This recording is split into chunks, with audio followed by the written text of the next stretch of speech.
Sauf qu'au moment où j'ai traversé la route, il y a une voiture qui est arrivée vraiment vite et qui a frappé ma roue arrière. Donc, avec le choc, moi, j'ai littéralement volé sous le choc. Je suis pas juste tombé par terre, j'ai vraiment volé dans les airs. Je suis tombé sur la voiture, je suis retombé sur le sol. Donc, je rappelle, j'avais 8 ans et j'avais pas de casque ce jour-là. Et donc, la dame qui était au volant, c'était une dame qu'on disait, mais en tout cas, elle a juste continué sa route. Alors, je sais pas si elle était sous l'emprise d'alcool ou peu importe, mais elle s'est pas arrêtée.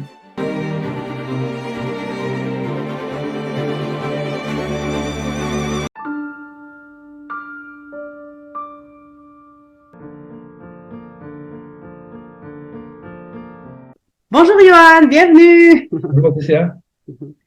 Je suis très heureuse que tu aies accepté de participer à l'émission Moment de connexion avec Patty. Ben, merci à toi, merci pour l'invitation, j'apprécie vraiment. Ah, le plaisir est le mien. Cher ami, où que tu sois, laisse-moi te présenter Johan Lebray, que j'ai eu le privilège de rencontrer à l'église Nouvelle Vie La Prairie. En fait, tout dernièrement, on s'est croisés lors d'une grosse réunion de ressourcement pour les groupes partage et je me suis rendu compte, en échangeant avec lui, qu'il était un homme fascinant. Alors, nous voici pour qu'il nous partage son témoignage. Wouh! Donc, il est un bénévole dans 2 organismes, les Petits Frères et Écoute Entraide. Il a un ministère tout particulier pour aider les personnes qui souffrent d'isolement social et de solitude. En fait, il est bien plus d'autres choses, mais je vais le laisser partager son message lui-même. Alors, Johan, peux-tu partager avec nous comment c'était d'être dans tes souliers lorsque tu étais un jeune garçon, s'il te plaît? Donc, ben, pour me présenter, donc, c'est ça, je m'appelle Johan. Moi, je suis né en France déjà. Donc, ça fait déjà 34 ans que je suis né. Et je suis né dans une famille chrétienne, donc avec une grande sœur. Mes parents étaient chrétiens. On allait à l'église ben, dès que j'étais enfant. Donc, j'ai grandi à l'église durant mes premières années. Puis, à un moment donné, mes parents ont arrêté d'aller à l'église pour des raisons qui sont les leurs. Moi, ma sœur et moi, on était vraiment enfants. Je devais avoir peut-être 4 ans, je pense, à l'époque. Et donc, c'est ça. Donc, là, ben, nous, on croyait encore en Dieu, c'était pas par rapport à Dieu, nécessairement le fait qu'on allait plus à l'église à ce moment-là, mais éventuellement, je pense qu'on priait un peu le soir, éventuellement avec ma mère et tout, mais pas plus que ça. Et moi, j'étais un enfant qui était super joyeux, super sociable aussi, et à l'école, j'étais très très bon, j'ai des très bonnes notes scolaires aussi, donc ça se passait bien pour moi et une bonne enfance en tout cas. T'as été chanceux, t'es né dans une bonne famille. OK. Tu as eu un accident de la route quand tu étais un jeune garçon, je suppose, après ce que tu viens de me dire. Peux-tu nous partager ces événements qui ont bouleversé ta vie, s'il te plaît? C'est ça parce que donc moi avec mon père, on faisait souvent du vélo, puis ça remonte en 97, donc j'avais 8 ans à peu près. Et avec mon père, on est parti faire un tour du vélo à côté de chez moi dans un bois. Ce jour-là, pour une raison, je me rappelle plus vraiment, mais on s'est dit bon, on va pas très loin de chez moi. C'est quoi mon casque? On va pas le prendre nécessairement, c'est un petit bois, etc. Donc là, on sort avec mon père, avec mon vélo, chacun son vélo. Et puis il y avait une route, il y avait un petit tunnel qui passait sur une route pour aller au pont, au bois, pardon, excusez-moi. Et on s'est dit, bah, au lieu de passer par le tunnel, qui est toujours le chemin habituel qu'on prenait, on va passer par la route un peu plus loin. On va traverser la route. Donc, c'est ce qu'on a fait. Sauf qu'au moment où j'ai traversé la route, il y a une voiture qui est arrivée vraiment vite et qui a frappé ma roue arrière. Donc, avec le choc, moi, j'ai littéralement volé sous le choc. Je suis pas juste tombé par terre, j'ai vraiment volé dans les airs. Je suis tombé sur la voiture, je suis retombé sur le sol. Donc, je rappelle, j'avais 8 ans et j'avais pas de casque ce jour-là. Et donc, la dame qui était au volant, c'est une dame qu'on disait, mais en tout cas, elle a juste continué sa route. Alors, je sais pas si elle était sous l'emprise d'alcool ou peu importe, mais elle s'est pas arrêtée. Donc, elle a continué. Pourtant, elle a vraiment frappé ma roue arrière. Elle va pas juste effleurer. Mais en tout cas, elle a continué sa route. Et en 97, mon père, à l'époque, les téléphones n'étaient pas encore autant, comment dire, présents dans le quotidien. Donc, mon père n'avait même pas de téléphone portable à ce moment-là. Oh my God. Mais la voiture qui est arrivée derrière s'est arrêtée. La personne avait un téléphone portable, donc ils ont appelé les urgences et tout. Et donc, bah, les urgences sont venus me récupérer. Moi, il y avait beaucoup de sang qui coulait. Et ben, on voit ma cicatrice qui est ici, là, qui est sous le choc de l'accident. Et donc, je suis allé dans l'hôpital proche de chez moi. Moi, j'habitais en région parisienne, donc proche de Paris, en France. Et ils m'ont transféré dans l'hôpital. Finalement, vu que c'était quelque chose qui était, comment dire, un cas assez grave, que j'étais dans le coma. Et avec le temps aussi que l'ambulance vient me chercher, etc., qui me ramène à l'hôpital et tout, ben j'étais tombé dans un coma profond, donc vraiment quelque chose qui était grave et qui était, comment dire, un cas sérieux, on va dire. Donc on m'a transféré dans un hôpital spécialisé à Paris, l'hôpital Necker, pour les traumatisés crâniens. Il se trouve que les médecins, bon, ben, c'était pas, quand ils m'ont vu et tout, ils ont dit à mes parents, écoutez, on sait pas s'il va s'en sortir. Et s'il s'en sort, il sera plus jamais le même. C'est plus ou moins le message qu'ils ont donné à mes parents. Vous imaginez mes parents, moi j'avais 8 ans, ma sœur avait 10 ans. Là, ils ont leur fils qui est entre la vie et la mort. C'était véritablement ça. Donc, j'étais dans un combat qui était vraiment profond. Fracture du crâne, traumatisme crânien. D'ailleurs, ici, quand on touche, ici, là, il y a des os. On peut littéralement sentir des os qui ont été recollés.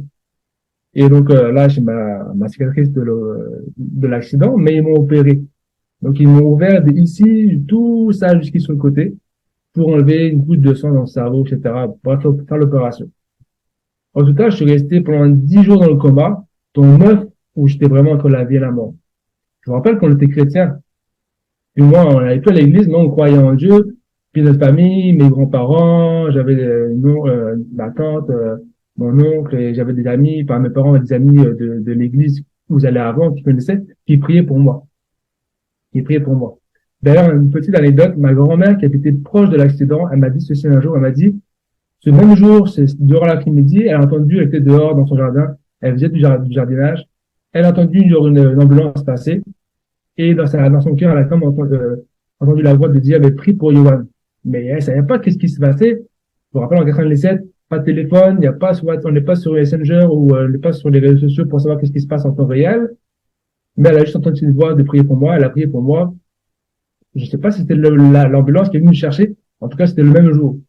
Dans l'après-midi, puis elle a juste prié pour moi, puis des gens ont prié pour moi durant plusieurs jours. Et donc, au bout de 10 jours, je sors du coma.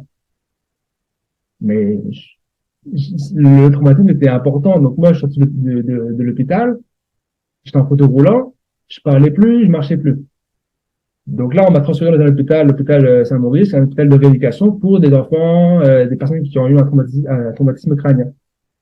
Et donc là, c'est à partir de là que entre guillemets ma deuxième vie commence, parce que tout ce qui s'était passé avant mon accident, j'ai aucun souvenir.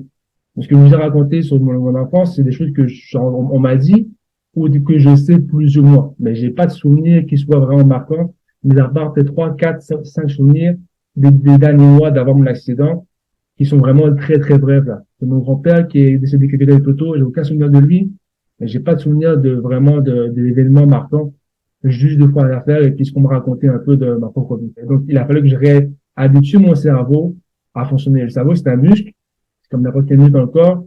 Quand un muscle subit un traumatisme, il y a un temps de rééducation. Donc moi, la mémoire, même la mémoire à court terme, c'était pas quelque chose qui était naturel. Mes parents m'ont dit comme quoi, même quand je finissais de manger un repas, s'ils me posaient la question, mais qu'est-ce que tu as mangé? Je savais pas ce que j'avais mangé. Pour vous dire, même la mémoire à court terme, je l'avais pas à ce moment-là. Il a fallu que je réhabitue mon cerveau à mémoriser, à se rappeler, etc., etc. Et je trouve que le côté physique est revenu comme rapidement. J'ai comme rapidement recommencé à marcher, à courir et tout.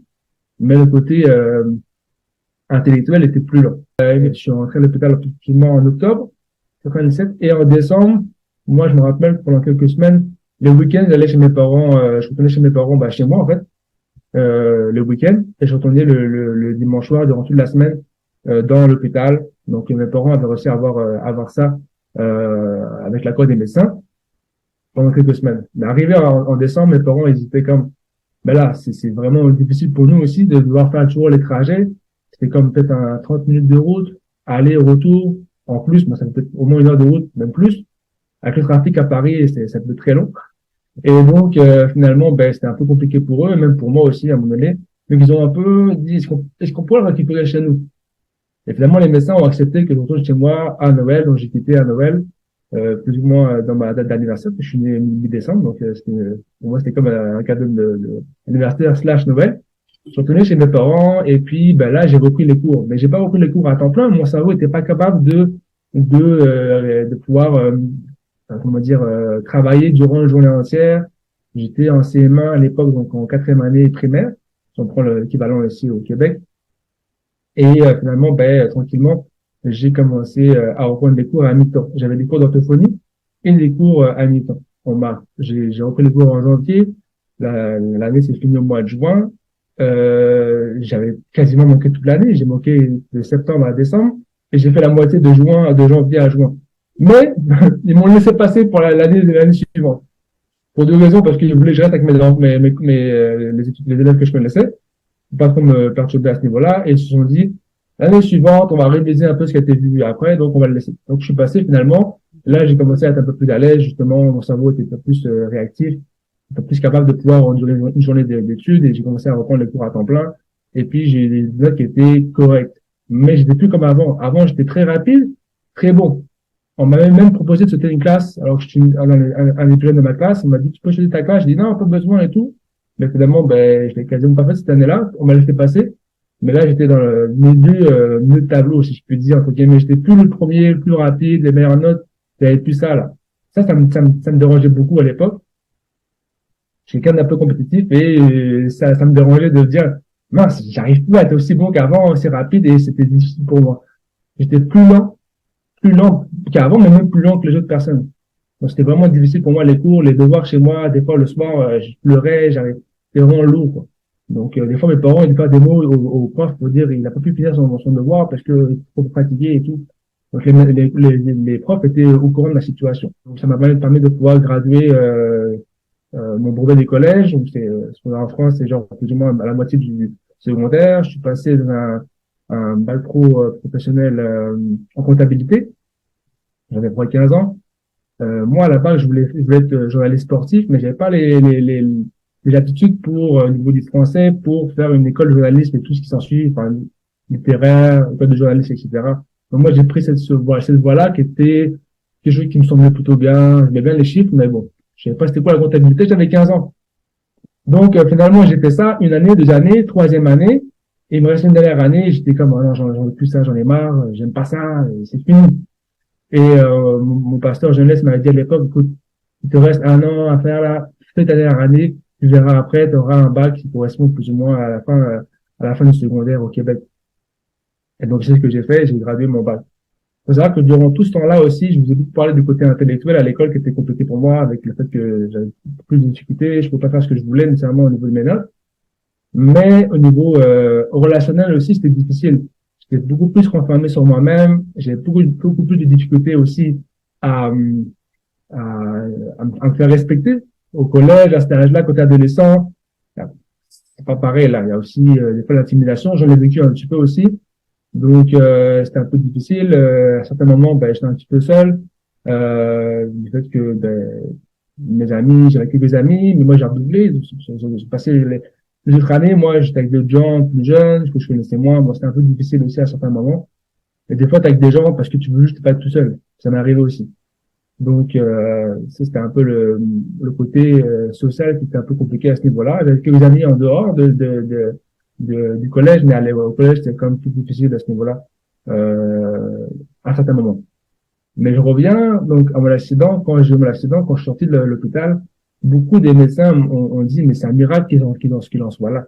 Déjà qu'il a réussi à survivre, c'est un miracle. Ensuite de ça, qu'il en soit comme ça, qu'il puisse tranquillement faire sa rééducation. Et donc, finalement, mes parents, moi, au bout de un an après mon accident, mes parents, je les rappelle qu'ils étaient chrétiens de foi, on croyait en Dieu, mais avec l'église, c'était un peu éloigné de l'église. Un an plus tard, finalement, ils ont trouvé une église qui était proche de chez nous, pas très loin, en tout cas.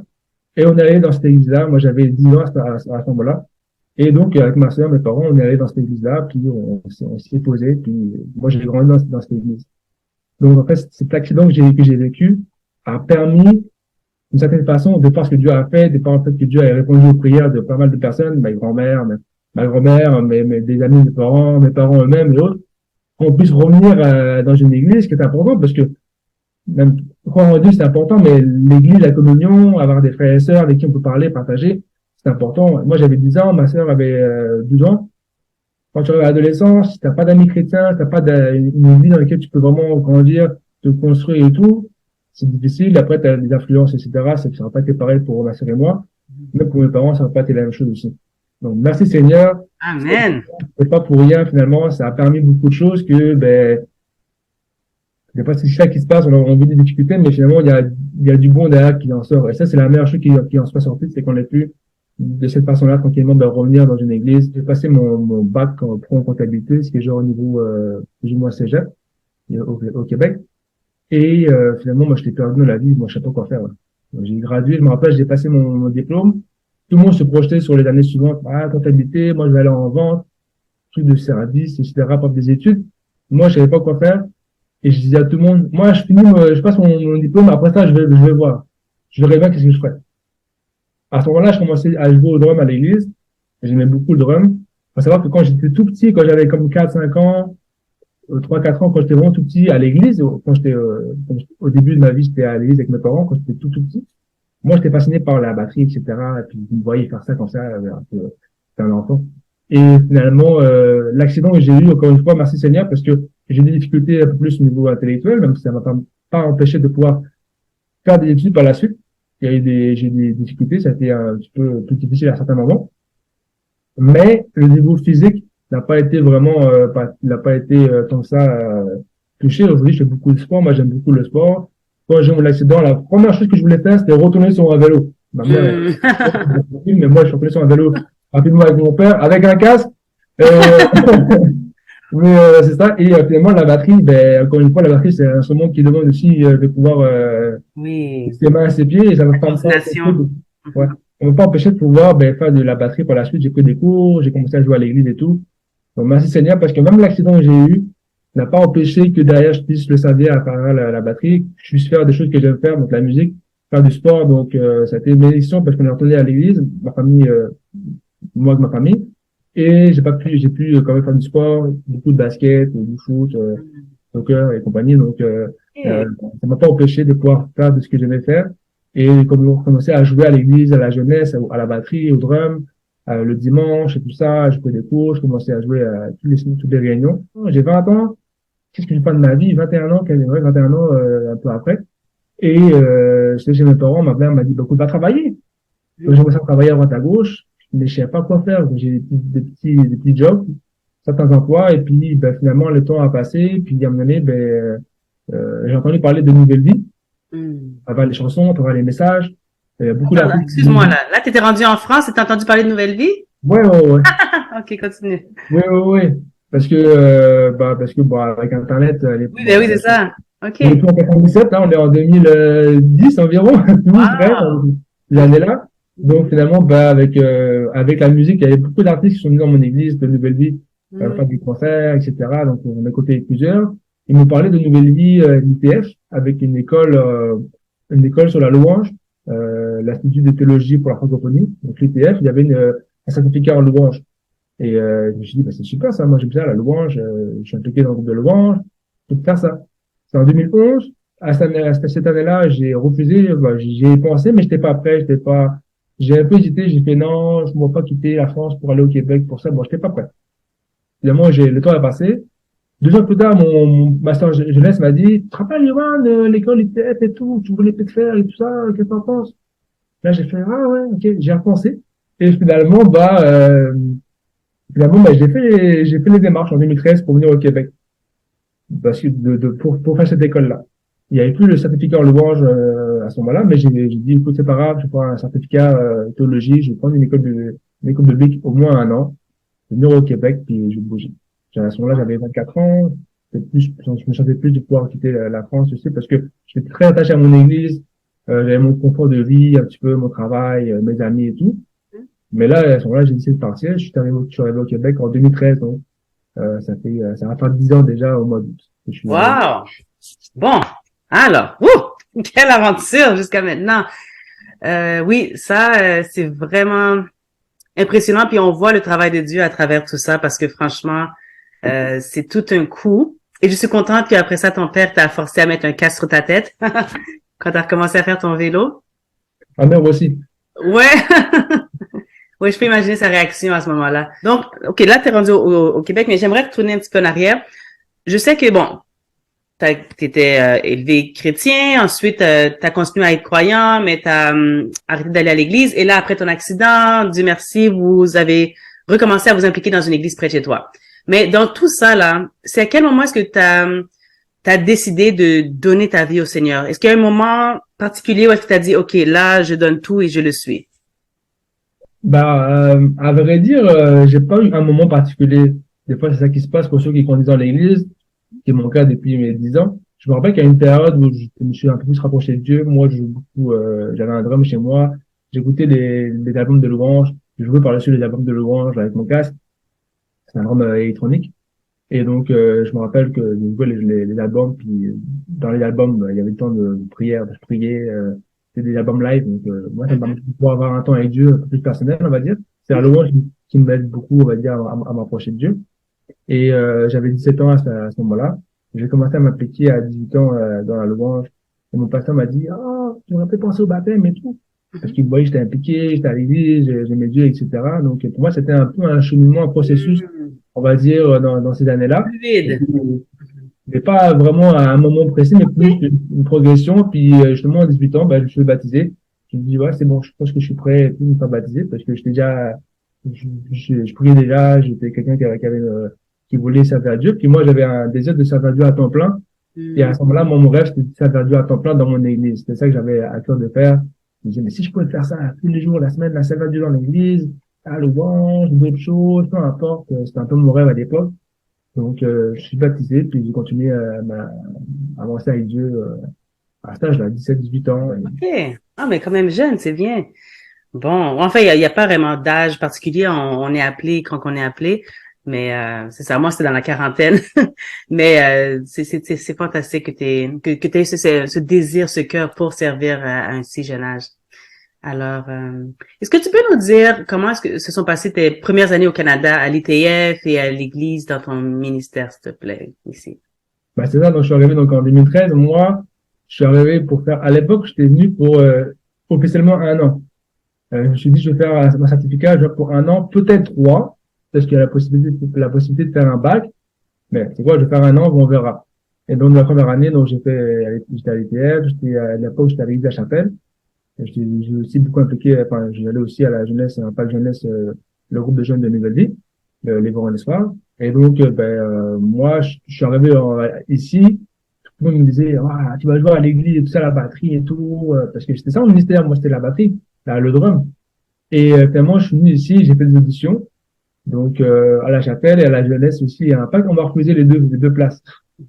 Alors j'étais comme, ouais, bon, bref. Et puis finalement, je me suis dit, bon, regarde, c'est pas, j'ai pour autre chose. Donc, j'ai commencé à servir. Je me rappelle, j'avais demandé à quelqu'un, c'est quoi les besoins qu'il y a? Là, où dis-moi où il y a des besoins, je vais savoir où il y a des besoins. Ah, il y a des besoins là, là ou là. Donc, je choisis, j'ai aidé un petit peu sur c'est moi qui envoie au niveau des PowerPoint, les paroles, des chansons, dans la régie.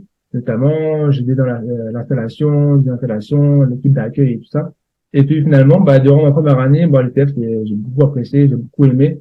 On m'a vraiment béni de pouvoir arriver au Québec dans une colocation. On était sept chrétiens, mes amis. C'est encore des gens que je vois. Encore ce soir même, je vais les voir pour l'anniversaire de quelqu'un. Donc, j'avais un bon réseau. Ça m'a permis j'ai vraiment pu avoir un bon réseau. Mais quand même, la première année, j'avoue qu'il y a des moments parce que j'étais en colocation au début pendant un mois. On était un groupe de 7. J'ai dû partir parce qu'on était un peu beaucoup. On partageait une chambre avec un ami. Et je suis allé dans une autre colocation, là, on était que deux. Et lui, il travaillait, il faisait sa vie, moi, j'étais aux études. Donc, ma première année, j'étais un petit peu seul à certains moments aussi. Des fois, je suis quelqu'un qui est très sociable, je suis quelqu'un qui est extraverti. Donc, moi, être avec des gens, c'est ça qui me fait du bien. Alors que être seul, ça fait pas du bien. Au contraire, une journée entière tout seul chez moi, j'aime pas ça. Donc, finalement, moi, j'ai fait mon année au Québec. Et puis, durant la première année, j'ai commencé à penser, est-ce que je vais rester plus longtemps? J'y ai pensé, puis finalement, j'ai décidé de rester. Moi, j'ai rempli pour 2 années supplémentaires pour faire mon bac à l'ITF. Donc, moi, ça m'a permis de pouvoir, apprendre des choses. L'ITF, c'est une super école. En tout cas, j'ai beaucoup aimé. Et puis, tranquillement, j'ai fait mon chemin. Puis, arrivé à la fin de mon bac, j'avais, pour faire pour faire un petit peu le processus, à un moment donné, moi, j'étais dans une équipe d'accueil. C'était La Chapelle à l'époque. Et puis, je me suis dit, c'est quoi les connexions? Je vais aller faire un tour. Je trouve que ça a l'air pas mal et tout. Et justement, en décembre 2015, eh ben, c'était la date de Noël. Et puis là, je me suis inscrit. Eh ben, j'ai commencé à m'impliquer dans l'équipe de connexion. C'est d'aller parler avec les gens. En fond, c'était à l'église, t'as les gens, tu vas aller les voir. Tu parles avec eux. Tu connectes un petit peu avec eux. C'est pas juste à une porte pour dire bonjour aux gens qui rentrent, mais tu vas parler avec les gens. Tu parles avec les gens dans l'église, tu discutes avec les gens et tout. Et ça, j'ai beaucoup aimé. La première fois que je l'ai fait, j'ai vraiment, je me suis dit, mais ça, c'est ça que j'aime faire, quoi. Et donc, j'ai commencé à faire ça, et puis j'ai commencé à, finalement à dire, mais ça, j'aimerais ça faire ça davantage. Comme j'étais à la jeunesse, à la jeunesse à l'époque, j'ai commencé à faire un stage. En plus, mon stage de fin d'année à l'ITF, je l'ai fait à la jeunesse, donc dans le groupe de jeunes de Nouvelle Vie. Et je me suis dit, ah, faut peut-être amener créer cette équipe de connexion à la jeunesse, c'est bien et tout. Finalement, bah, avec les pasteurs, j'en ai parlé, ils m'ont dit, OK, allons-y. Donc moi, j'ai comme créé une équipe avec des gens que je connaissais, donc c'est moi qui étais en charge. Et j'ai fait mon stage autour de ça, justement. Et vraiment, c'est quelque chose que j'aimais beaucoup faire, et puis encore aujourd'hui. Et en fait, finalement, ce ministère d'accueil, mais du fait d'aller voir les gens, d'être entreprenant, d'aller voir quelqu'un qui est tout seul, que tu connais pas, qui est nouveau, d'aller vers les autres, c'est quelque chose que j'ai beaucoup aimé. Et vraiment beaucoup. En même temps, j'ai commencé à jouer au drum à l'église tranquillement. J'ai refait une audition, on m'a accepté cette fois-ci à la Ah. fin de mon bac. Donc, les choses ont pris du temps, mais ça m'a permis de faire d'autres choses entre temps. Et ça n'a pas été une nouvelle chose que finalement je laisse un peu la musique de côté pendant un certain temps. J'ai fait d'autres choses et même encore mieux, c'est là où j'ai découvert vraiment mon appel qui est d'aller vers les gens, d'aller parler aux personnes avec ce type de connexion, de faire de l'accueil dans l'église, mais de faire de façon intentionnelle, d'aller vers les autres personnes, d'aller leur parler. Donc, justement, ça m'amène à ma prochaine question parce que tu as à cœur, c'est très évident, d'aider les personnes qui vivent dans la solitude. Donc, non seulement tu fais du bénévolat auprès des personnes âgées, isolées avec les petits frères, tu fais de l'écoute avec Écoute Entraide, tu partages beaucoup de contenu sur les médias sociaux, sur la solitude, de très belles capsules. Cher ami, si tu le suis pas, va le suivre sur les médias sociaux, tu vas voir toutes les belles capsules qu'il partage. Et en plus, tu organises des événements pour les gens qui souffrent d'isolement social. Donc, en fait, ma première question, en fait, j'en ai plusieurs, mais d'où est venu cet intérêt pour les personnes qui sont seules? Bah, comme je le dis, moi, comme j'avais dit un peu plus tôt, finalement, quand j'étais en France, à un certain moment, principalement au collège, un peu au lycée aussi. Donc, il y a des moments où j'étais un petit peu seul, parce que bon, j'avais pas vraiment d'amis à ce moment-là. Il y a des gens, et des fois, c'était un peu, même par choix, je me suis dit, tu sais quoi, être avec ces gens-là, ça me m'intéresse pas, c'est pas une bonne influence pour moi, donc je m'étais mis un peu à l'écart, mais je pense que c'était bon pour moi, mais du coup, la solitude, j'en ai vécu un petit peu à certains moments. Manger tous les jours le midi au collège, au lycée, tout seul, pendant 1 heure, c'est long. Normalement, c'est long. À chaque pause, à chaque récréation, le matin, l'après-midi, 15 minutes, être assis tout seul sur un banc, c'est long. Et ça, je l'ai vécu, donc je sais ce que c'est. Puis là, je suis là. Puis je vous rappelle, je suis quelqu'un qui est extraverti. Moi, j'aime parler avec des gens, avec des gens. C'est là où je me ressource, c'est là où je gagne un peu en énergie, puis que je suis bien là, je vais sourire et que je suis bien. J'arrive au Québec aussi ma première année. Il y a des moments où j'étais tout seul, des fois c'était une journée complète. Je me rappelle le soir, j'appelais des anciens amis. Tu fais quoi? Je peux venir chez toi? Vas-y, passe. Puis j'allais chez eux, puis on jouait à GTA, on s'amusait, on mangeait une pizza ou peu importe. Et ça me faisait vraiment du bien de pouvoir se connecter avec des gens. Après une journée entière tout seul, moi ça me fait du bien. Donc c'est quelque chose comme c'est quelque chose que j'aime pas vivre, la solitude, bah, et que j'ai vécu à certains moments, ben je pense que ça m'a beaucoup plus interpellé, on va dire. Et quand j'ai commencé à le faire à l'église avec des gens que je voyais qui étaient un peu seuls, qui étaient nouveaux, qui connaissaient pas beaucoup de gens, ben de le fait de le faire aussi, ça me faisait du bien parce que bon, c'est sûr que j'aime faire ça naturellement, mais en même temps je me dis, ben lui, probablement ou elle, tout seul là, tout seul dans l'église, probablement il n'a pas aimé ça non plus. Oui, ça, c'est vrai. C'est la raison pour laquelle, d'ailleurs, à l'Église Nouvelle Vie, on a des comités d'accueil, on encourage beaucoup les gens parce qu'on veut ce contact, Oui, avec les gens parce que souvent, il y a des gens qui viennent à l'église. Comme moi, quand j'ai commencé à aller à l'église, je rentrais et je sortais. Je n'ai pas la chance à personne de me parler parce que je voulais pas être vue, disons. Mais c'est ça, donc on est là. Donc, il y a les pasteurs à l'avant, bien sûr, mais aussi les pasteurs en arrière. Il y a toute une équipe qui est là, de bénévoles qui est là pour servir, pour pouvoir connecter avec ces personnes-là. Donc, c'est très, très important parce que c'est le seul, même les groupes partage, c'est pas juste aller à l'église le dimanche, il faut aussi avoir, euh, c'est bien de rester en contact au Mm. fil de la semaine parce que ça nous aide, comme tu dis aussi, quand tu as eu ton accident, il y a eu des gens qui ont prié pour vous, donc il y a eu toute une communauté derrière vous qui vous a soutenu. Comme moi, quand j'ai perdu ma sœur, j'avais mon groupe partage, j'avais des l'église, comme tout le monde était là pour me soutenir. Donc, c'est comme une grande famille, dans le fond. Donc, oui, les gens ne devraient jamais être seuls sans avoir à personne à qui parler. J'avais une copine, d'ailleurs, aussi, qui avait cette difficulté. Elle allait à l'église et elle voyait personne non plus. Je dis, non, mais il faut aller parler au monde aussi. Donc, et puis s'impliquer. Quand on s'implique aussi, on finit par faire partie de la grande famille. Mais il faut être ouvert à ça aussi, Johan. C'est ça, c'est ça. Mais il y a beaucoup de gens qui, généralement, on veut tous plus ou moins ça, de pouvoir parler avec des gens, etc. Mais des fois, on n'a pas nécessairement Mhm. autant de capacité, de facilité, on va dire, que de personnes d'aller vers des gens, d'être entreprenant, d'aller s'impliquer, de poser des questions. Donc, du coup, le le fait de faire comme j'aime bien faire la connexion dans l'église, c'est d'aller vers des gens qui sont moins à l'aise éventuellement, et puis essayer de les mettre en relation avec d'autres personnes, justement, avec justement les ressources de l'église, les pasteurs, les responsables, les groupes maison, les groupes pour les ados, ou des amis à moi ou à peu importe, pour que les gens puissent justement socialiser et bénéficier un peu de tout ce que l'église offre le dimanche, mais aussi la semaine, les groupes maison et tout ce qu'il y Mhm. a, il y a beaucoup de services qui sont disponibles, donc c'est bon d'en profiter. Amen. Oui, c'est pour ça qu'on est là, pour servir le monde qui en a vraiment besoin. On va se le dire. Puis en fait, ça m'amène à ma prochaine chose que je voulais dire, c'est que bon là, tu es très impliqué à l'église. Oui, on le voit toujours sur la batterie, tu es toujours souriant, toujours là pour parler aux gens, faire un petit coucou. Mais aussi, tu as commencé à partager des messages sur les médias sociaux. Et c'est pas tout le monde vraiment là. Bravo. Tu fais très bien ça en passant. C'est vraiment captivant comment tu le fais. Pourquoi tu as commencé à partager ces messages-là sur les médias sociaux? Ben, en fait, je vais faire un petit flashback en arrière. Quand j'avais 13-14 ans, je vous ai dit je voulais être journaliste sportif à l'époque, mais j'avais pas nécessairement les capacités. Donc là, j'ai fait pas mal de choses. Je parlais comptabilité, infographie, etc. Mais je savais pas quoi faire. Donc, pendant toutes ces années, je savais pas quoi faire. Quand je suis arrivé au Québec, quand j'ai fait mon bac, je me rappelle, j'étais ma deuxième année, troisième année, les gens me disaient, ah, tu fais un bac à l'ETF? Ouais, ouais, ouais. Tu veux être pasteur? Non.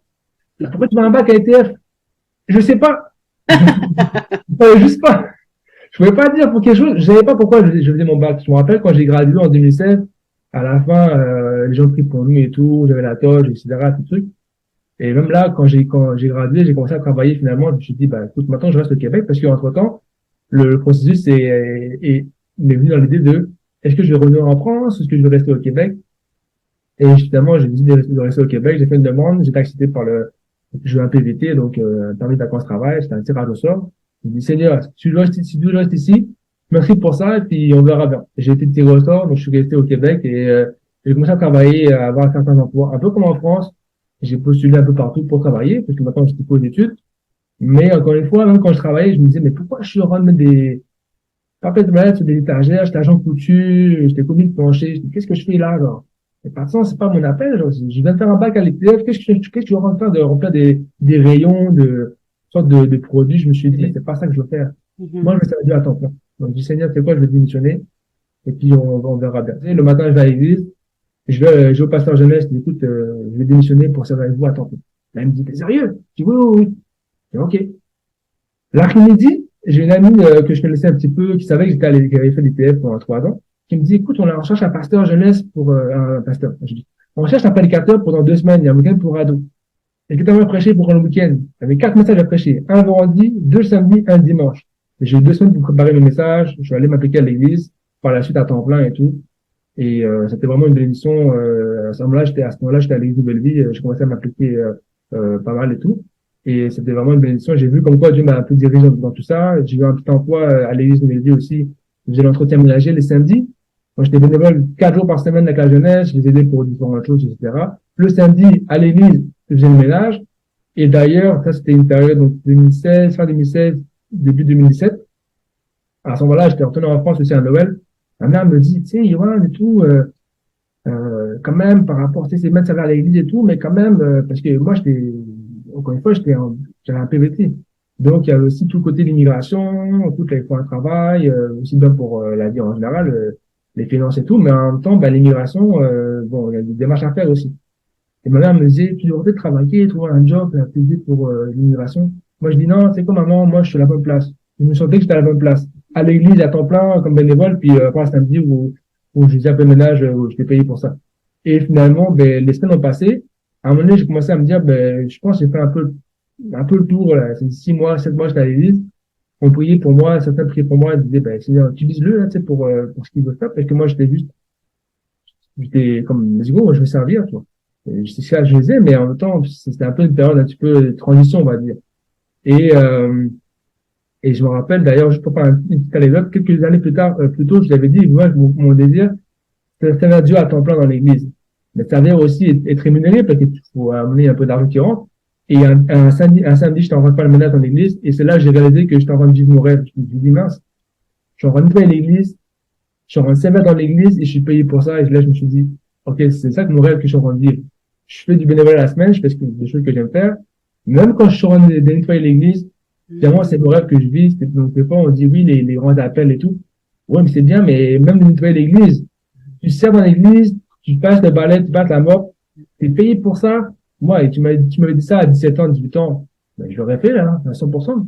C'est ça que donc, je me suis dit, Seigneur, merci, Seigneur, je suis en train de vivre mon rêve et en même temps, je suis en une période de transition. Parce que bon, j'avais pas fait ça non plus tout le temps, bénévole, entre guillemets, pendant longtemps. Et à un moment donné, par hasard, je rentre du gym avec un ami. On marche, on revient chez nous. Et là, il y a un gars qui vient me voir, on se croise on se croise comme par hasard. Et là, il me dit, écoute, tiens, appelle-moi demain. Il me donne sa carte. Le lendemain, je l'appelle et lui, il travaillait à Mission Bon Accueil. Et on m'a engagé dans la Mission Bon Accueil. Donc, je travaillais avec les gens qui étaient en situation d'itinérance, un refuge, donc des hommes qui venaient tous les soirs dormir dans le bâtiment, à peu près 180, 200 hommes, tous les soirs. Et j'ai commencé à travailler donc comme ça, sans même que je le cherche, j'ai eu un emploi qui était parfait. Et juste pour encore revenir sur l'affaire d'immigration, cet emploi-là que j'ai eu m'a permis de pouvoir faire une demande particulière à un CSQ, un certificat de sélection du Québec, qui accélérait justement de pouvoir avoir une démarche plus rapide, parce que c'est un emploi qui était bien reconnu au Québec. Et du coup, j'ai pu avoir plus facilement derrière ma raison permanente que j'ai aujourd'hui. Donc, en quoi Dieu savait toutes choses, et même pour vous dire, par rapport à ce que je veux faire aujourd'hui, je veux faire le lien avec ça. En 2016, je vous dis, moi, je savais pas quoi faire de ma vie. Quand j'ai eu mon bac, j'étais comme, qu'est-ce que je vais faire? Qu'est-ce que je vais faire? Et j'avais écrit un document à l'époque en 2016, pardon, qu'est-ce que je veux faire de ma vie, donc des réflexions, etc. Et je m'étais dit, ben, moi, je veux servir les gens, etc. Puis j'avais l'idée, dans ma tête, cette année-là, de pouvoir un jour ouvrir un organisme communautaire.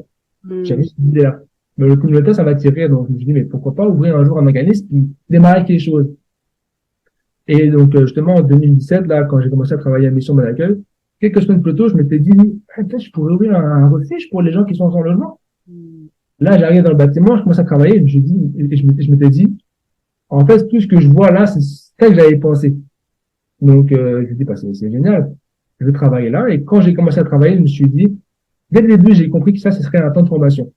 Mission Bon Accueil, je vais rester là pendant 2-3 ans. Après ça, je vais ouvrir mon organisme. À l'époque, je pensais donc servir les gens qui étaient sans logement. Mais au bout de, je pense, un mois ou deux, je me suis dit, non, bon, cette clientèle-là, je les aime beaucoup, mais je ne me vois pas travailler avec eux toute ma vie. Donc, j'ai continué de travailler à Mission Bon Accueil. Je sais pas nécessairement encore quoi faire après. C'est la même question que j'avais quand j'avais 15 ans ou 20 ans, mais j'étais au bon endroit. Je savais que j'étais au bon endroit. Et j'étais en train de me former. Et je me suis dit, mais finalement, en 2018, est-ce que ce que je fais à l'église, que j'aime le plus faire, est-ce que je pourrais pas le faire en dehors? Et là, j'ai eu l'idée de me dire, finalement, l'organisme que je vais créer, qui était toujours dans ma tête, mais que je savais pas pour qui j'allais faire, pour qui j'allais servir, entre guillemets, toute ma vie. Parce que moi, je me voyais avec une cause. Ma vie, c'est un travail pour une cause et je travaille pour eux, puis c'est ça.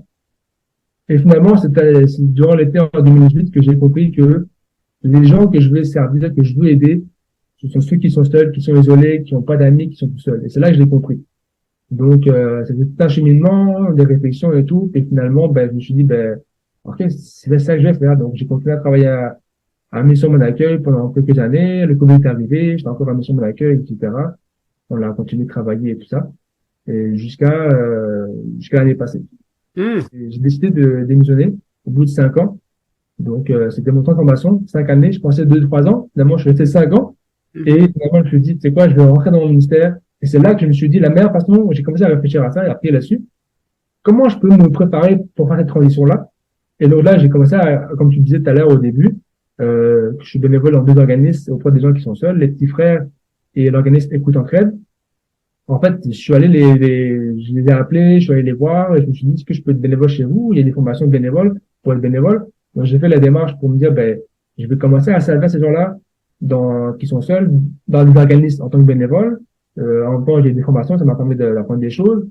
Et en même temps, ben, en démissionnant, je me suis dit par la suite, ben, allons-y, quoi. Commençons vraiment ce que je veux faire, qui est de pouvoir créer un organisme pour ceux qui sont seuls. Donc, je me suis dit, on va commencer à faire des vidéos, rejoindre des gens par les réseaux sociaux, Instagram, Facebook, tous les réseaux sociaux qui existent.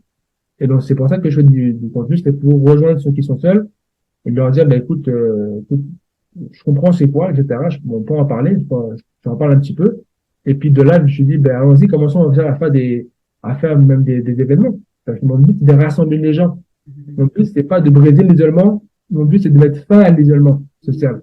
Et pour moi, l'isolement social, ça commence à tous les âges. Tu peux avoir 10 ans, 15 ans, être adolescent, 20 ans, 50 ans, 80 ans.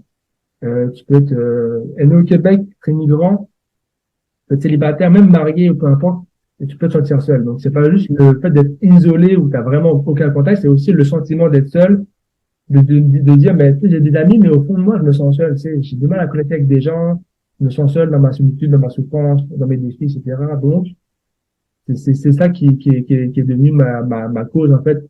Je l'ai compris avec le temps, justement, avec tout ce qui s'est passé. De me dire, ben, c'est ces gens-là que je veux servir, je veux créer un organisme, donc j'ai commencé à réfléchir à ça, à la vision, etc., de l'organisme que je veux créer. Aujourd'hui, je fais une formation de lancement d'entreprise pour m'aider à développer mon plan d'affaires pour l'organisme que j'aimerais créer dans les prochains mois, si Dieu veut. Et mais en attendant, ben, je commence déjà finalement à faire un peu ce que je veux, un petit peu, parce que c'est une des choses que j'aimerais faire, qui est de faire des événements, rassembler des gens qui sont un petit peu seuls, et puis pour leur permettre de pouvoir socialiser. Mon but, c'est pas de les aider notamment tout le temps tout seul, enfin être comme un jumelage. Un jumelage, c'est très bien, mais mon point, c'est plutôt de les aider à eux-mêmes développer leur réseau social. Comme une araignée qui tisse la toile, qui tisse une sorte de toile, un réseau social qu'on puisse les accompagner. Et à travers des événements, justement, leur permettre de pouvoir rencontrer des gens, faire des activités qu'ils ne feraient pas nécessairement. Aller au restaurant tout seul, c'est pas quelque chose qu'on aime faire nécessairement. Je parle pas d'un fast-food, un restaurant. Aller au cinéma tout seul, c'est pareil. Aller dans des activités tout seul, c'est pas des choses qu'on aime faire nécessairement. Donc, mais avec du monde, ça donne du sens, ça permet de pouvoir voir des gens, sortir de chez soi, et puis la solitude, l'isolement social, j'ai fait beaucoup d'études depuis quelques années sur ça, et je me rends compte ça a beaucoup d'impact sur la santé à pas mal de niveaux. Et donc, c'est devenu ma cause, en fait, principale de dire, ben, c'est ces gens-là que je veux aider. Et c'est pour ça que je fais ces vidéos-là, ces contenus, ces événements, et que par la suite, j'en fais plus. Et puis, justement, pouvoir créer un organisme pour pouvoir travailler du monde, pour pouvoir avoir une équipe, pour rejoindre plus de personnes qui vivent de la solitude, au Québec principalement, mais même des fois en dehors. On peut faire des réunions sur Zoom, le contenu, c'est sur les réseaux sociaux, c'est tout le monde peut y accéder. Donc, c'est un peu mon parcours et ça explique pourquoi j'en suis là aujourd'hui. Ah. Ah, c'est très beau. Oui, j'ai prié pour ton ministère pour ce futur organisme qui va vraiment pouvoir toucher des vies. Puis, oui, je comprends aussi ton idée de vraiment juste mettre les gens en contact, juste créer une genre oui, une connexion. Et puis de là, c'est ça. Parce que tu veux aider les gens à s'aider eux-mêmes dans le fond. Donc, je trouve ça vraiment, vraiment beau. C'est les accompagner, en fait. C'est pas juste c'est les accompagner pour que eux-mêmes puissent développer un réseau social et puis ne plus être seuls. C'est ça. Qu'ils aient pas toujours à dépendre de quelqu'un pour tu vois, c'est drôle que tu dis ça. Il y a des gens qui ont besoin. Moi, j'aime ça. Moi, je fais partie des gens qui aiment faire des activités toute seule. J'aime aller au cinéma tout seul. J'aime aller au restaurant tout seul. Okay. Bien sûr, je vois mes amis aussi. Tu sais, ils sont on est tous très très occupés avec nos familles, nos enfants et tout ça. Mais on crée du temps. Mais moi, je suis introvertie, donc je me ressource. J'ai l'air très sociable. Les gens sont toujours surpris quand je dis que je suis introvertie. Ils pensent que parce que j'ai l'air très sociable et tout. Mais moi, je me réénergise seule. Dans mes méditations, dans mes prières, dans mes lectures, dans mes activités. Et puis, donc, voilà. Donc, c'est ça. Mais il faut de tout pour faire un monde. Mais je souffre quand même de solitude parfois. Donc, c'est ça, les gens, des fois, les gens, ils ont l'air pas trop seuls quand tu les regardes sur leurs médias sociaux. Ah, ils font plein d'activités, ils voient, ils font ceci, ils font cela. Mais la solitude, c'est très, c'est un truc interne dans le fond. C'est vraiment, tu peux être parmi une foule de 200 personnes et te sentir extrêmement seul. Tu peux être dans un couple avec une famille de 5 enfants et te sentir très seul. Mm. Donc, c'est vraiment très particulier. Ouais, c'est un sentiment, la solitude. L'isolement social, c'est vraiment d'être tout seul, vraiment d'être isolé. Mais le sentiment de solitude, c'est plus personnel. Donc moi, c'est ces deux choses-là que je veux, qui me tiennent à cœur, qui sont un peu reliées des fois, mais des fois non. Mais en tout cas, c'est ça qui me tient à cœur. Oui, oui. Bon, puisque tu es là, je vais te poser quelques questions, donner quelques conseils d'un expert. Donc, si notre ami en ce moment qui nous regarde se sent seul au monde, ok, que ça soit de l'isolement ou de la solitude, peu importe, il se sent seul. Ils savent pas vers qui se tourner. Ils commencent à sortir de ce gouffre de la solitude. Qu'aimerais-tu lui dire, s'il te plaît? Ben déjà, il y a quelque chose que en pensant à ça, je me suis dit, finalement, quand on parle d'un réseau social, on parle de qui? Et j'ai pu nommer plus ou moins 5 groupes de personnes, si je peux dire. Donc, premièrement, la famille. Est-ce que la personne a une famille, des frères et sœurs, des parents, des cousins, cousines? C'est un type de réseau social, si je peux dire, la famille. Est-ce qu'il y a des amis d'enfants, des amis de longue date? Des fois qu'on a perdu un peu contact avec eux, mais c'est qui les gens avec qui je me tenais dans le passé, peut-être, avec qui je me tiens peut-être plus ou trop aujourd'hui. Il peut y avoir des gens avec qui je travaille, ou avec qui j'étudie. C'est encore des gens que je côtoie, mais ça peut être des gens avec qui je peux tisser des liens, avoir des relations, peut-être. Des gens dans lesquels je suis peut-être dans une église ou une association dans laquelle je suis bénévole, ou une place dans laquelle je vais souvent. Donc, encore une fois, c'est un endroit où on peut tisser des liens. Donc, on va parler des groupes maisons, c'est super, l'église, des organismes où on peut être bénévole. Donc, c'est encore un endroit où on peut tisser des liens. Donc, c'est ça. Et même le voisinage. Même le voisinage, les gens avec qui tu vis, les gens dans dans ton voisinage, dans le bâtiment dans lequel tu vis, ou des voisins qui sont dans la maison en face, ou peu importe. C'est des gens avec qui on peut tisser des liens. Bon, c'est bien déjà de faire un peu le point, mais c'est qui ces gens-là qui sont dans mon entourage, avec qui je pourrais tisser des liens. C'est bon je pense déjà de faire le point par rapport à ça. Et puis, c'est sûr que, éventuellement, des fois, il faut être un peu entreprenant avec des gens. Des fois, on les moins facilement. Moi, j'encourage toujours les gens à faire le premier pas. C'est pas toujours bon aller vers quelqu'un, d'entamer une conversation. Il y a beaucoup de gens, des fois, qui sont occupés dans leur propre vie, mais quand tu leur dis, on devrait se voir. Oh, ouais, c'est vrai, on devrait aller manger quelque part. Mais il faut prendre le temps de prendre ton agenda, puis de ton téléphone, tu séduis ton rendez-vous tout de suite, là. C'est pas, ah, on va se parler une prochaine fois. Non, t'es disponible quand?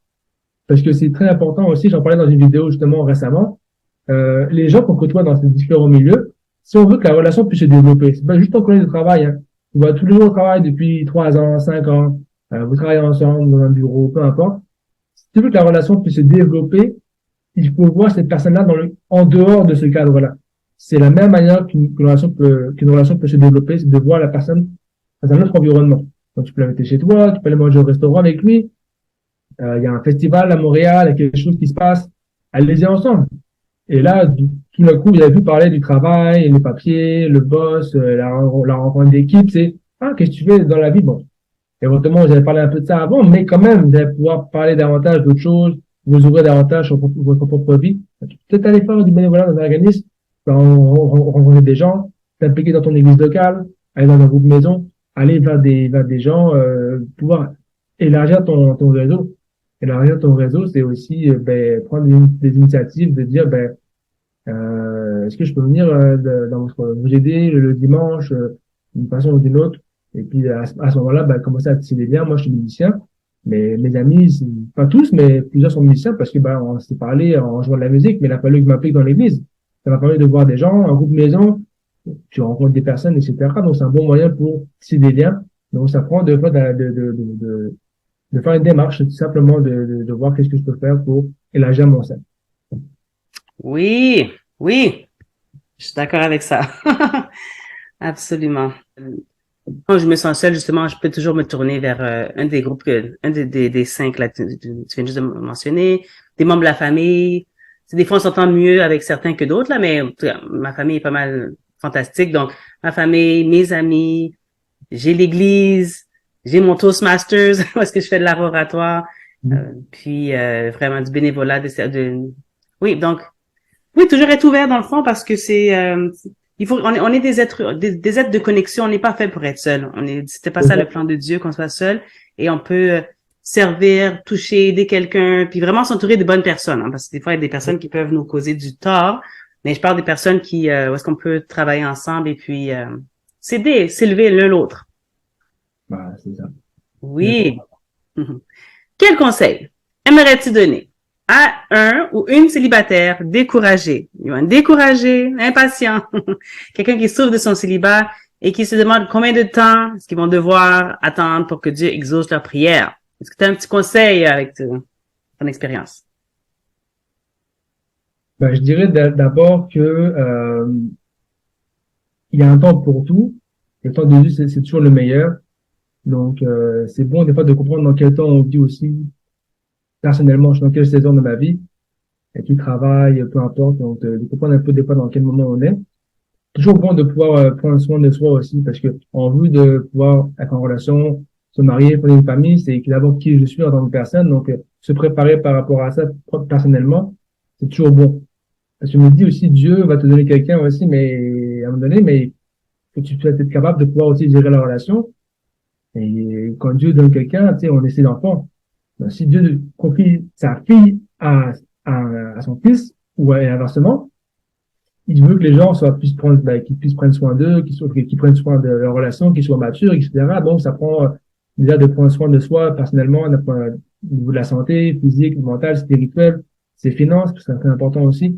Donc, déjà, de pouvoir bien savoir, de pouvoir bien bâtir sa propre vie en tant que personne, de pouvoir grandir à ce niveau-là pour se préparer pour la suite. Donc, c'est toujours avoir aussi, je pense, selon moi, une vision à long terme de dire, mais un jour, je vais être marié, donc si je veux ma famille, qu'est-ce que je peux faire aujourd'hui pour me préparer pour ça à différents niveaux, les finances, très important, les habitudes de vie, sa relation avec Dieu, etc. Et puis aussi de savoir dans quelle période, aussi savoir quoi faire de sa vie. Moi, pendant longtemps, je savais pas quoi faire de ma vie, donc c'est compliqué de dire à quelqu'un, suis-moi, si tu sais pas où tu t'en vas, elle va pas savoir non plus où s'en aller, donc c'est pas facile à ce niveau-là. Donc c'est bon déjà de savoir, selon moi, c'est bon de savoir où est-ce qu'on s'en va, même d'être dedans, de pas juste dire un jour de faire ça, qu'est-ce que tu fais aujourd'hui, donc de se préparer puis de rentrer dans son ministère, je pense que c'est important aussi. Euh, puis c'est important à ce niveau-là. Et puis sinon le reste, je dirais simplement, ben oui, de prier c'est important, de faire confiance à Dieu, parce que c'est lui qui dirige toutes choses, son temps est parfait. Mais également, comme je disais tout à l'heure, de le faire, bon, je parlais plus niveau amical, relationnel, d'avoir des amis, mais aussi de prendre des initiatives avec quelqu'un qui peut nous intéresser, de dire, ben écoute, de prendre l'initiative, d'aller voir quelqu'un, de lui proposer quelque chose, et de rester ouvert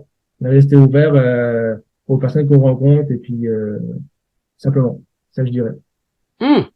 Amen. T'es plein de sagesse, Johan. C'est un très bon conseil. Merci. Une autre question pour toi, une dernière question. Si notre ami en ce moment trouve que il est trop tard pour eux, ok? Donc ils sont rendus à certains points dans leur vie, ils ont fait trop d'erreurs, ils ont eu trop d'échecs, il y a eu trop de dommages qui ont été causés, puis que leur vie est un échec, ok? Que ça sert juste plus à rien de continuer. Qu'est-ce que tu aimerais leur dire en ce moment? Ben déjà, c'est pas trop tard. C'était jamais trop tard. Euh, des fois, nous, on voit la vie toujours avec nos lunettes, mais quand je dis nos lunettes, c'est souvent en termes de temps, de timing. Je veux dire, les années passent, mais justement, avec les années qui peuvent s'écouler avec le temps, il y a tellement de choses qui peuvent prendre place. Donc, des fois, de dire, bah, c'est trop tard, c'est fini, mais qui nous dit que dans 2 ans, 3 ans, 5 ans, 10 ans, on sera dans la même situation encore aujourd'hui? Je pense que les choses peuvent évoluer. Je dis pas que les choses évoluent tout seul avec le temps, c'est pas ça que je dis. Mais que Dieu peut faire son œuvre avec le temps, en son temps, et il y a rien qui est impossible. C'est une guérison, une restauration, que ce soit au niveau professionnel, des fois on peut être un peu perdu dans la vie. Moi, je sais pas quoi faire pendant longtemps, mais Dieu m'a amené au Québec, j'ai fait des études, j'ai travaillé. Des fois, bon, on veut dire j'ai fait des erreurs, mais Dieu peut pardonner. Il y a pas de Dieu pardonne nos fautes, de savoir confesser nos fautes, et puis Dieu veut nous pardonner, c'est ça que sa parole dit.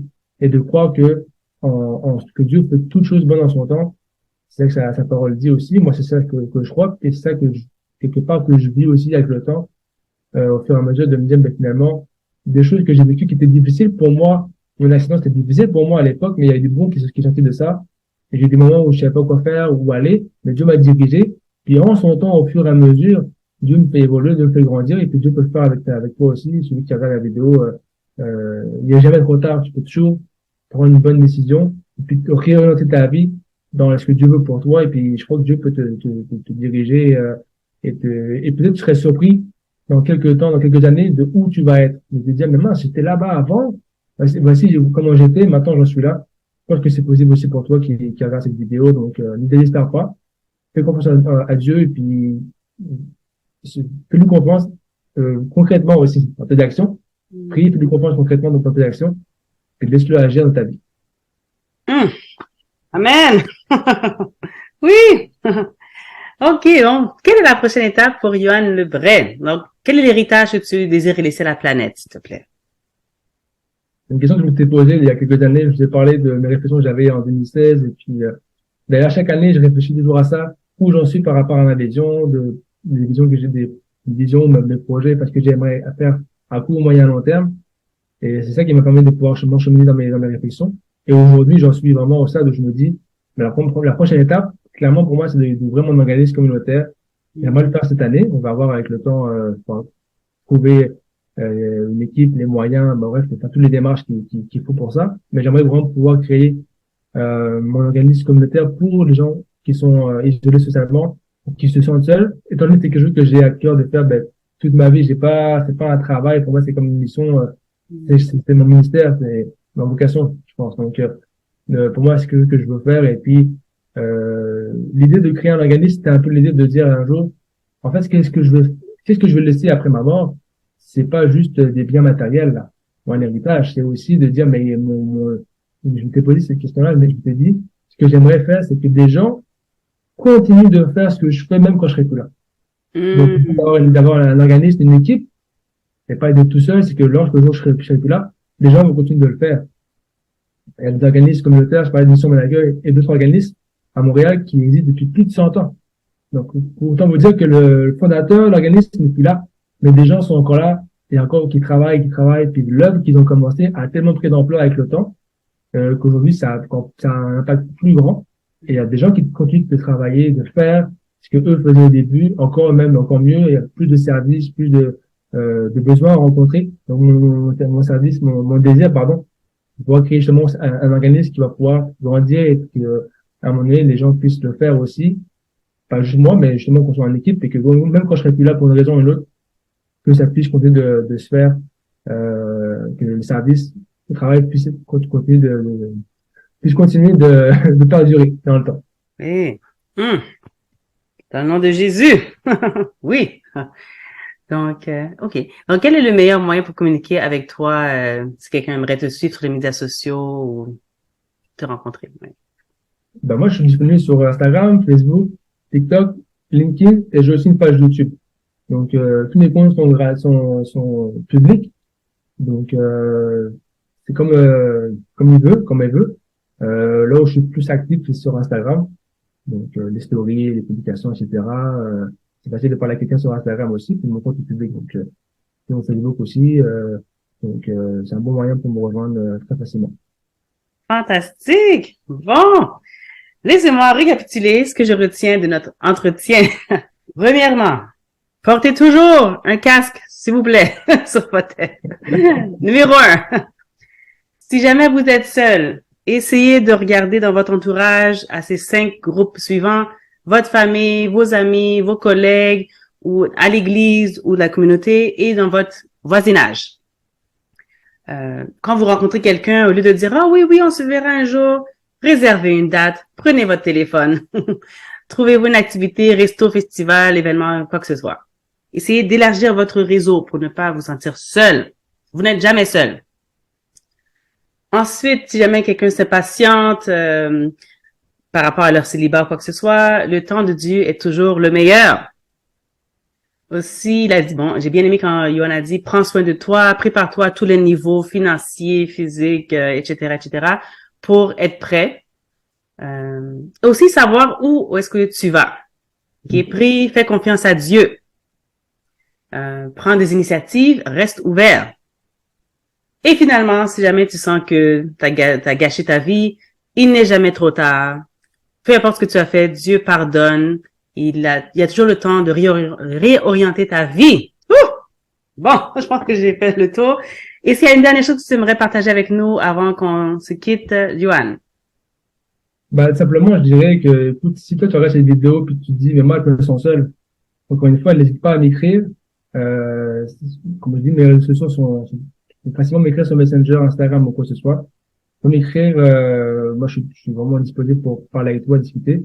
Et en plus, si tu es à Montréal, dans la région du Grand Montréal, avec plaisir, tu pourrais venir à nos prochaines activités qui vont avoir lieu bientôt.